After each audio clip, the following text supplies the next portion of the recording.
دن کے درمیانی حصے میں، وسطی حصے میں تھوڑا سا آرام کرنا قیلولہ کہلاتا ہے، اور یہ سنت ہے، اور یہ پورے جسم کو ریلیکس کر دیتا ہے.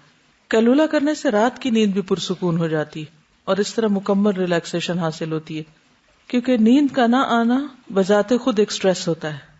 تو قیلولہ اس کا علاج ہے.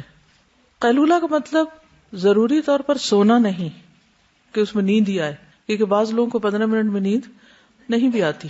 تو اس صورت میں خاموشی کے ساتھ ریلیکس کرنا، آنکھیں بند کر کے کچھ دیر اپنے جسم کو بالکل ڈھیلا چھوڑ دینا، یہ بھی اس مقصد کو پورا کر دے گا. کیونکہ بعض لوگ ہو سکتا ہے یہ کہیں کہ ہمیں اتنی دیر میں نہ نیند آتی ہے اور نہ ہی ہمیں کچھ فائدہ. نہیں، ضرور فائدہ ہوتا ہے. اور اس میں اگر آپ کی عادت ہو جائے روز مخصوص ایک وقت پر لیٹنے کی، تو اس سے آپ کا یہ جو بایولوجیکل کلاک ہے وہ بھی سیٹ ہو جائے گی، اور پھر آہستہ آہستہ 2-4 منٹ کے لیے آپ سو بھی جائیں گے.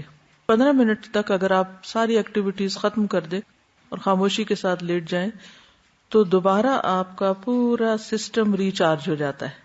اور مستقل طور پر اگر آپ یہ عادت بنا لیں تو آپ کی صحت بہتر ہو جائے گی. لیکن اگر آپ اس معاملے میں ارریگولر ہیں، کبھی کسی وقت کر لیا، کبھی کسی وقت کر لیا، کبھی تھوڑا کر لیا، کبھی زیادہ کر لیا، کبھی بالکل ہی نہ سوئے اور کبھی گھنٹوں سوتے رہے، تو اس سے فائدہ نہیں ہوگا زیادہ. تو مختصر وقت کے لیے روزانہ کریں. یہ نہیں کہ چھٹی کے دن 2-3 گھنٹے سو گئے. اب اس کا نقصان کیا ہوتا ہے؟ پھر اگلے دن انسان وقت پہ نہیں اٹھتا، دیر سے نیند آتی، پھر دیر سے نیند کھلتی ہے. پھر ویک کا پہلا دن اگر ڈسٹرب ہے تو سارا ویک پھر ڈسٹرب ہو جاتا ہے ایک طرح سے. اس لیے اس معاملے میں اعتدال ضروری ہے.